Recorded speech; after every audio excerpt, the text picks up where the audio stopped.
Hey sailors, it's Kevin and Frank from Cruising with Wheels. We got another Q&A for you coming up right now.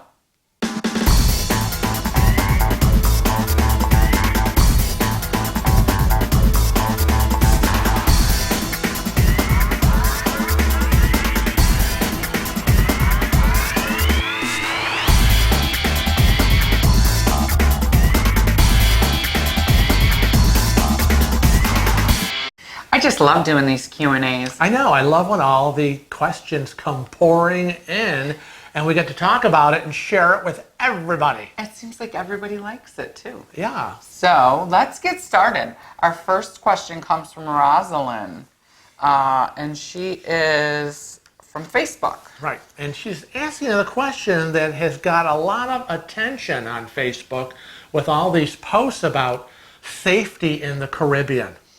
Especially the Bahamas. That's the big one. Is the Bahamas still safe to cruise and travel? That is the question. Okay. Because the federal officials have issued a travel warning about violent crimes and burglaries, armed robberies, and all of that. And our answer is, yeah, it's safe. Because if you stay in the areas like you get off in port, most of these areas in the Caribbean are really cordoned off. Mm-hmm.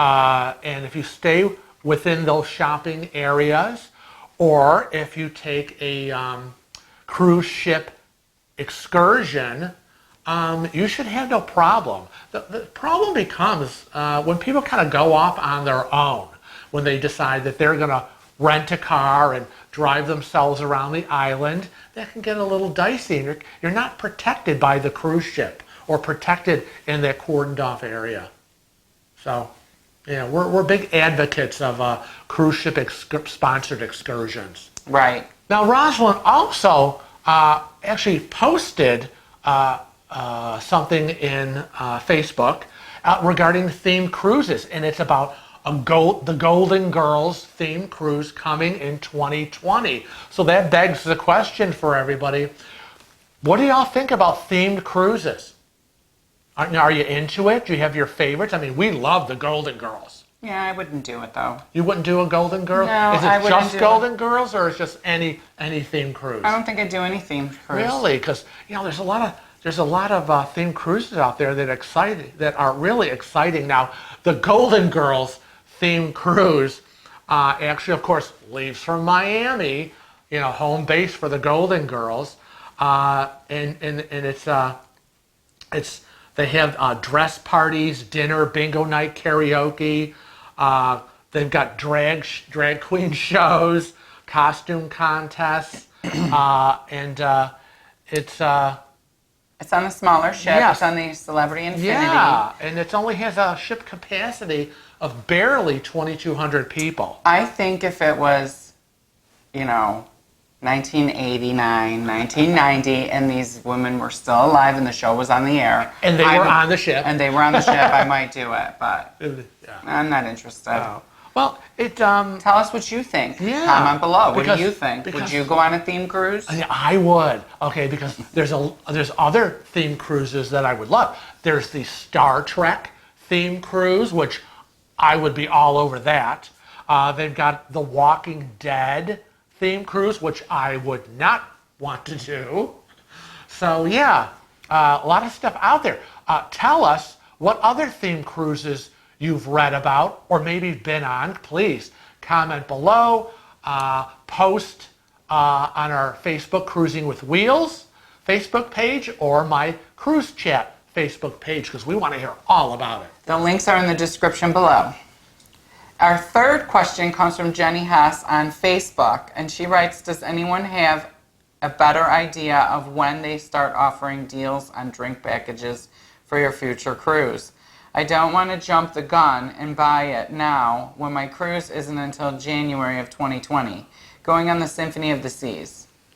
Yes, Jenny, we know you're going on the Symphony of the Seas only because Jenny wanted to come on our group cruise in January of 2020, but she's already booked. Jenny, we will miss you, of course. I don't know what deals she's talking about. The deal is if you buy it ahead of time, you get a lower price.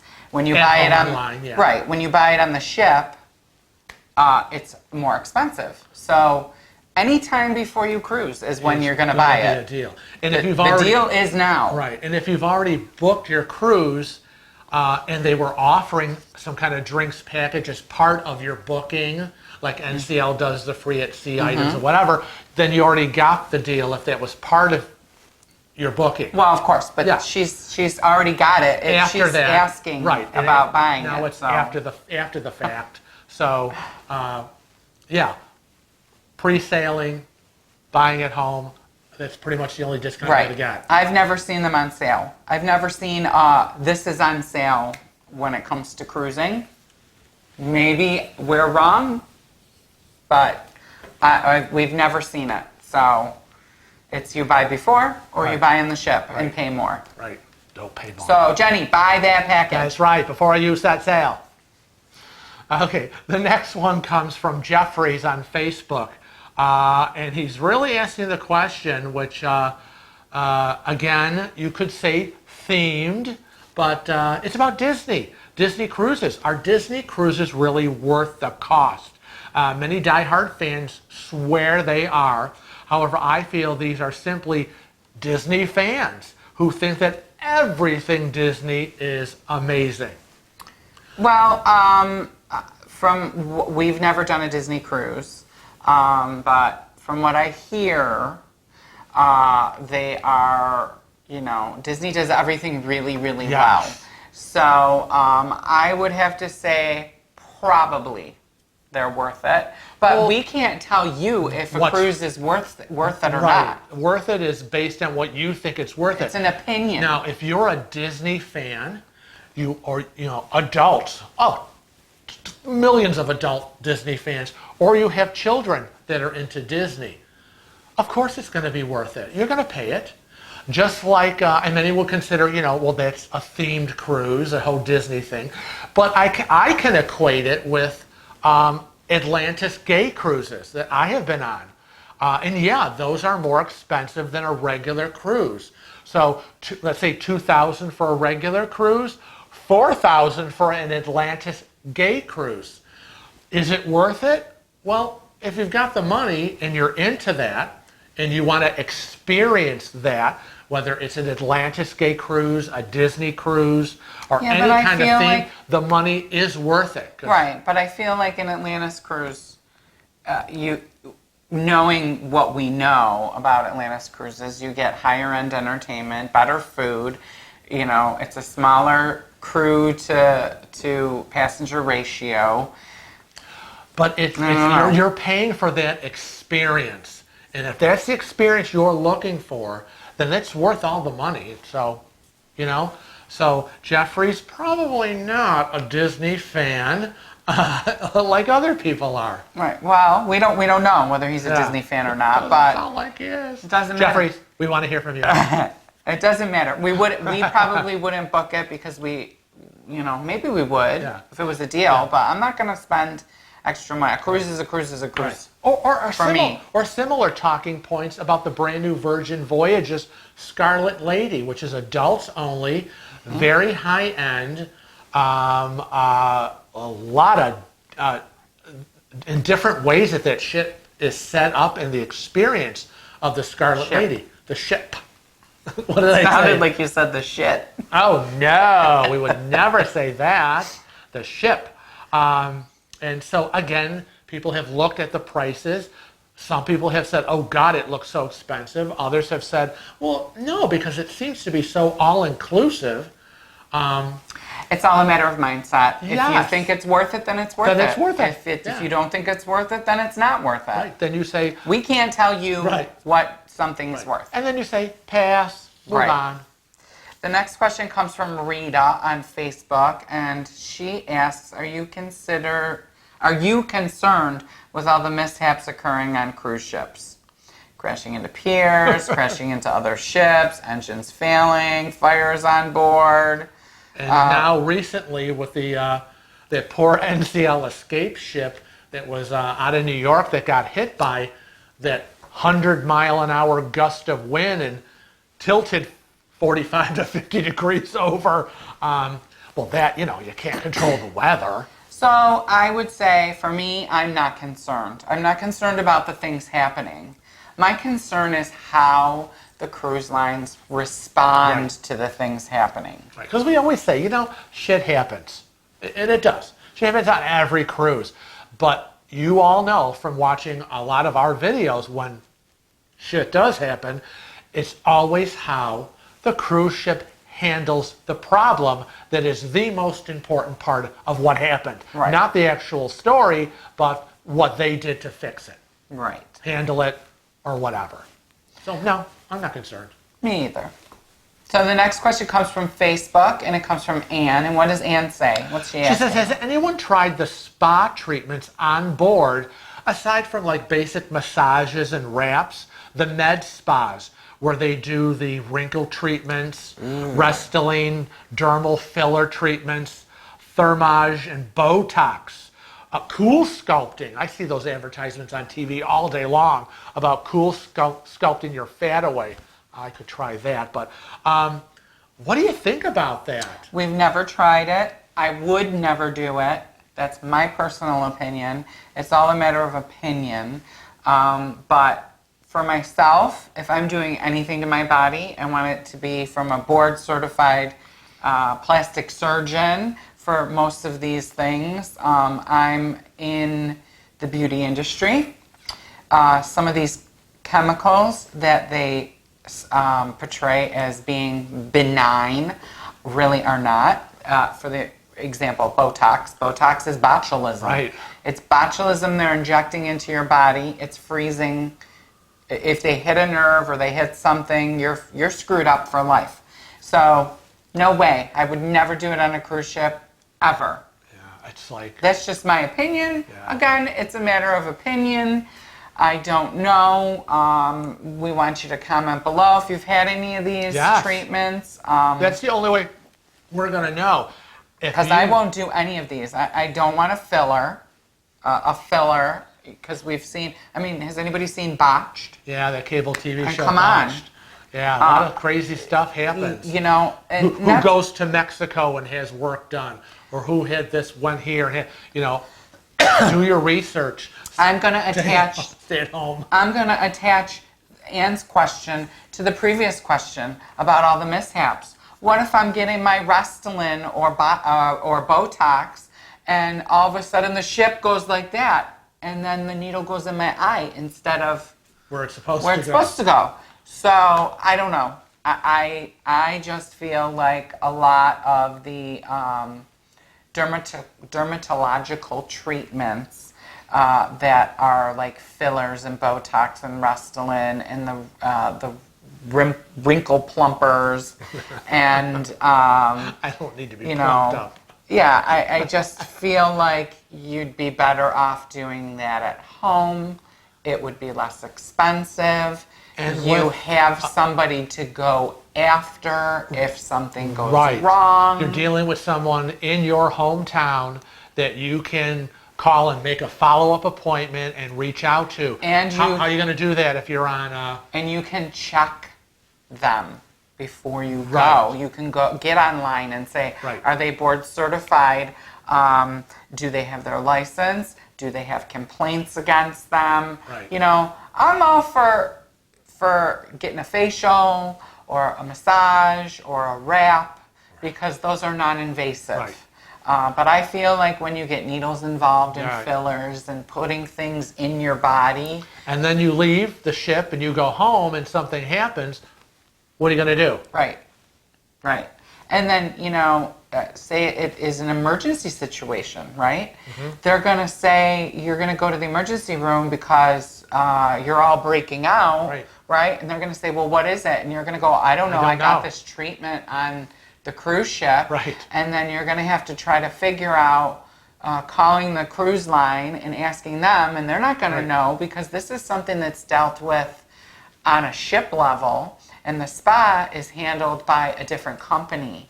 Always handled by a different company other than the cruise line. So similar to the casinos. The casinos as well. So, and again, what if you are on the cruise ship and you're having it done and you have a bad reaction while they're doing it. Now you've ruined your vacation. Vacation problem, medical expenses, can't afford. Yeah, it's something we would not do. I don't know. I just feel very leery about it. Very, very leery. What's our next one? Our next one comes from Facebook, and it's Leanne, and she says, I was hoping someone might have the answers I am looking for. My husband and myself are booked on the GEM for December 2nd of 2019. Right now, there are only 4 excursions posted when I logged in. My question is, when can I see all of the excursions that will be available? We want to book everything and pay in full when we get our taxes back. Yeah. Oh, good. See, like us, we try to book everything at home, do our research, and have it paid for. So that final bill when you get off the ship is very minimal. But all know. First of all, I want to say, Leanne, you picked a great ship. Frank and I love the GEM. We've been on her a couple of times. We have never been disappointed with her. In respect to excursions, you're just going to have to keep checking back on your MyNCL account. There is no special date, even though people say, 6 months before, 4 months before. Yeah. Excursions are out. It just happens. Right. It's whenever the IT department decides to open them up. And remember, the corporate is still vetting a lot of these excursions. Right. And it's a whole process. And they change corporate. constantly. Right. So like us, we would be like, okay, check excursions. Oh, they've got 50 posted. Let's look at them. The next day they might have 75 up. The next day they might have 130 up. So you got to be checking every day. And then you're going to notice as you get closer and closer, the excursion count will be going down because these excursions are all limited and booked. So always keep watching. And get the one you want. That's right. But as a general rule of thumb, I usually start checking 6 months prior. So I think you're a little bit early on getting worried about excursions, but it's never too early to plan. But, you get into that daily routine at your computer. Yep. Check my NCL excursions. Click. Our next question comes from Gavin from Facebook, right? Yep. And it's kind of a kids versus no kids thing. Are Royal Caribbean cruises more for children, or do they cater for adults as well?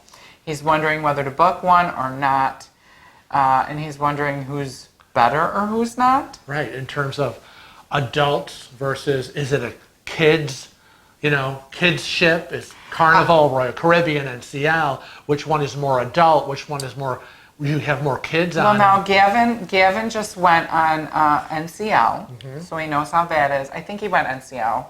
It might have gone Celebrity. I don't know. I'm getting everybody confused. We've got so many subscribers now. I think it was Celebrity. It was Celebrity. It was okay, Celebrity. And then they're going to be on our group cruise, Yes. and that's NCL. Gavin and James will be with us in 2020 for the group. So all of the cruise lines do a great job with adults and children.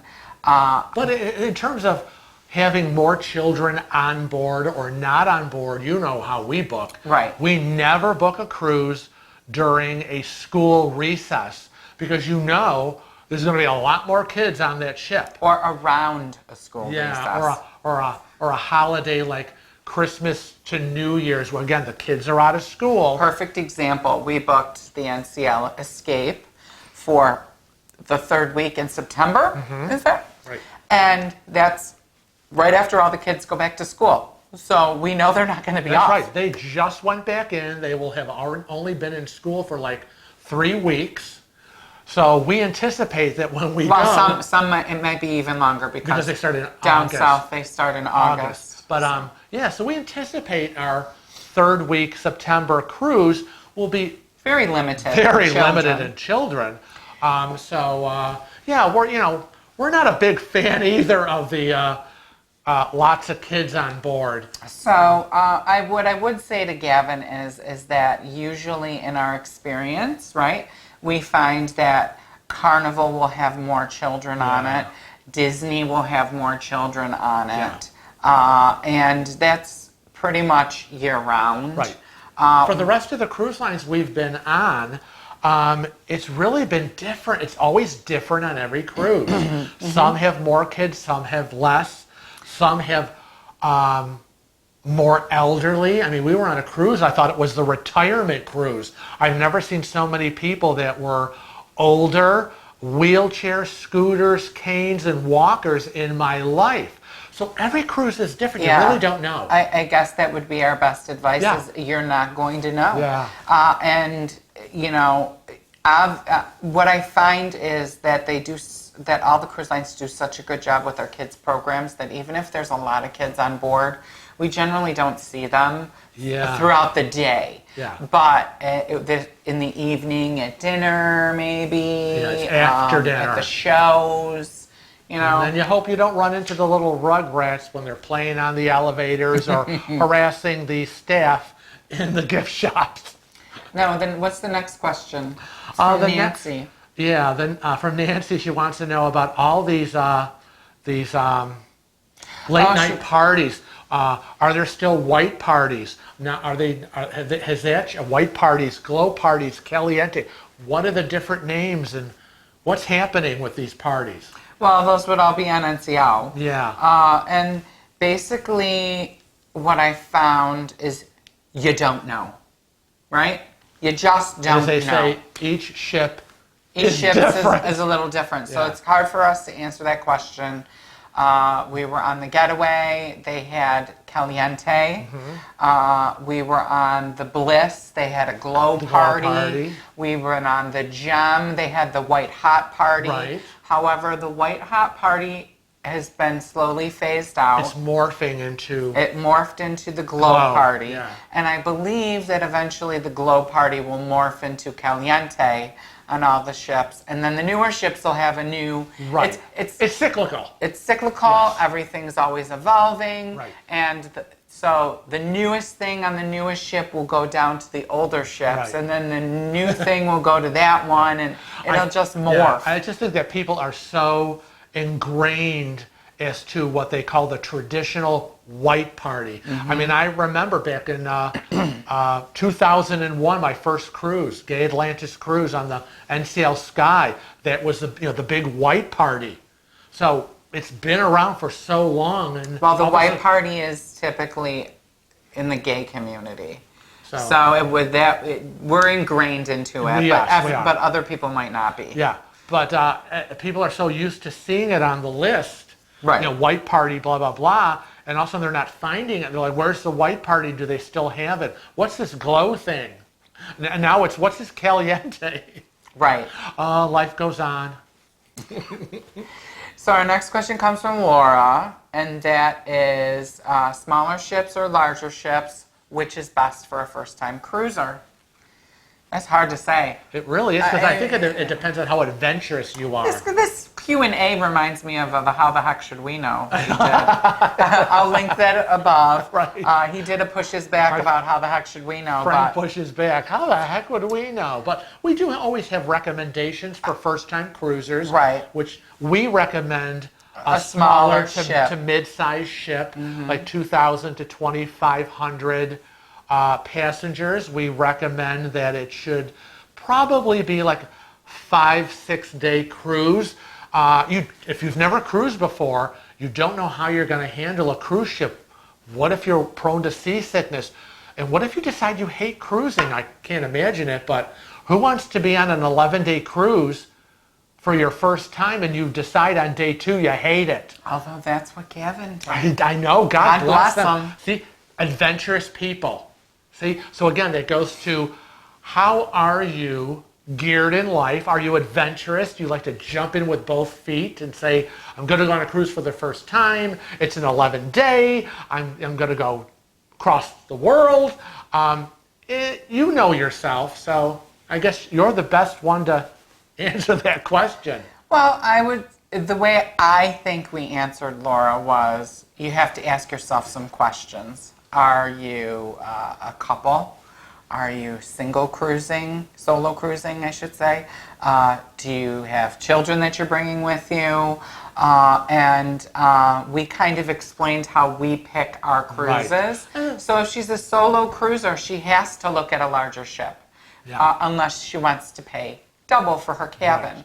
But if not, she could do a smaller ship. And then pay for, which is pricing. Right. A 5-day Pricing. cruise versus Where an do you wanna 11-day go? cruise. And exactly, itinerary, pricing. So that all factors in. It's not just what ship should I take. Right. Which smaller, bigger, what? At the point of our cruising career, it has become what ship should we take, because we've pretty much been everywhere.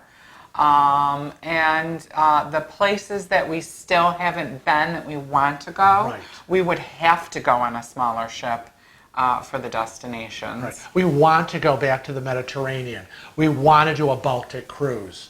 We want to do the Panama Canal. I mean, there's a lot of cruises we have on our bucket list. Well, yeah. In terms of itinerary. That's itinerary-wise, but I meant like location-wise, yeah. some of the locations in the Caribbean specifically. But there's some places that we'd like to go that are small islands. St. John, St. Kitts. That you have to take a small. Yeah, we haven't been to some of these places. So I say look at the itineraries. Where do you want to go? Or where do you want to go out of? Right. That's another thing. Yeah. I mean, maybe there are only smaller ships that go out of that port. So New York, Miami, Fort Lauderdale, Houston, New Orleans, West Coast. We're in New York, so we love to leave out of New York City. We always look at NYC first. Yeah. So a lot of factors involved, but I don't know. we do have some, as I said, some basic criteria for first-time cruisers. But usually I say first-time cruisers. If it's a couple, take a smaller ship. Yeah. If it's a family, take a mid or larger size ship, because they'll have more activities for your kids. Right. So That's it. there you go. You heard it all. Just to remind you, we're on Facebook, Snapchat, Instagram, and Twitter. You can send us your questions through any of those social media mediums. We're glad that you joined us today watching this video on YouTube. And if you're not a regular subscriber, hit that subscribe button and that little bell. Also click on that and you'll get automatic notifications every time we upload a video. You are just on that subscribe bandwagon. I am. I want to thank you for joining us today for another Q&A. Well, we also wanted to tell you that we have an email that you can email us at. It's cruisingwithwheels@rochester.rr.com. You can email us your questions, but you can also email us your picture from your last cruise, and make sure you include your name, the name of everybody in the picture, and what ship you were sailing on, and we'll feature you in a regular Thursday video as a super cruiser. Super cruisers, exciting. And remember, super cruisers, please share your experiences on our Facebook page, Cruising with Wheels. Post those pictures that you've taken. Tell everybody how your cruise went and where you went. Get the dialogue going, and also join me on my Facebook page, Cruise Chat, where we share all our cruise experiences from every cruise line. So, we thank you for watching today, and we want to remind everybody to always Travel safe and cruise often.